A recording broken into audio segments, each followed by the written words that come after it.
Parlons peu, parlons pied. Tu me fais honte. Coupons court à cette déjà trop longue introduction pour passer au rappel anatomique et biomécanique.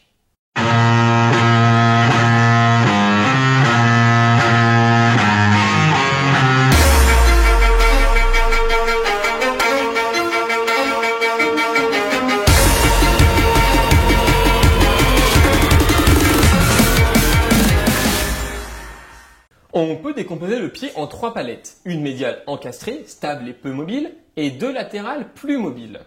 Il peut aussi se caractériser par un entrée et 2 arbalètriers. D'après Dolto, on peut décomposer le pied en calcanéo-cuboïdien, qualifié de pied de fixité, qui comprend aussi le ligament plantaire long qui est particulièrement puissant, et le talon-naviculo-calcanéen, qualifié de mobile, qui inclut les ligaments interosseux formant un hamac. L'axe du pied sera caractérisé par l'axe de Henke, passant par le processus postérolatéral du calcaneus et passant par la partie médiale du col du talus. Pour caractériser le métatarse, on utilise la parabole de Maestro, permettant de déterminer la longueur des métatarsiens les uns par rapport aux autres. Les différents rôles du pied sont l'amortissement, la réception, le pivotement et la propulsion. Et les contraintes s'appliquent surtout sur la plasticité et la fixité de celui-ci. Nous noterons l'importance de M1 dont les déficiences entraîneront des perturbations. Passons à la deuxième grande partie de ce chapitre, l'examen clinique. Il doit se faire en charge, en dynamique et en décharge. Il est toujours nécessaire de regarder la dénivellation. Capacité de l'avant-pied à être au même niveau que l'arrière-pied. Tiens, on t'a pas beaucoup vu toi aujourd'hui. Tu me fais honte, j'ai dit. Mais j'ai quand même tenté que tu ne te ridiculises pas trop en donnant des informations aussi légères qu'insipides. Enfin, dernière grande catégorie, les différents troubles statiques.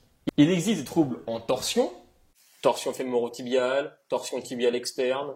de valgus, Le pied est en abduction-pronation. Il peut être à prédominance de médio ou d'arrière-pied. Il provoque des contraintes en étirement interne au niveau du pied, en rotation latérale des genoux ou en rotation médiale de hanche. de varus, Pied en adduction-supination à différencier d'une attitude antalgique de R1. Il rallonge le membre inférieur, donne des contraintes latérales ou antérolatérales au niveau du pied et provoque une rotation latérale de la coxo-fémorale. de pied plat, Horizontalisation du premier rayon et du calcaneus provoquant un effondrement de l'arche médiane. ou de pied creux. Verticalisation du calcaneus et du premier rayon. Mais tu vas la fermer, oui, c'est mon émission. Pour objectiver un valgus d'arrière-pied, on projette orthogonalement les malléoles dans le sol. L'interne ira dans le sol et l'externe se plantera dans les parties molles. Et inversement pour le varus. Pour les valgus de médio-pied, on va regarder le bord interne du pied qui sera concave. Convexe pour les varus. Conclusion, la sinuose du pied, ça casse vraiment pas 3 pattes à un canard.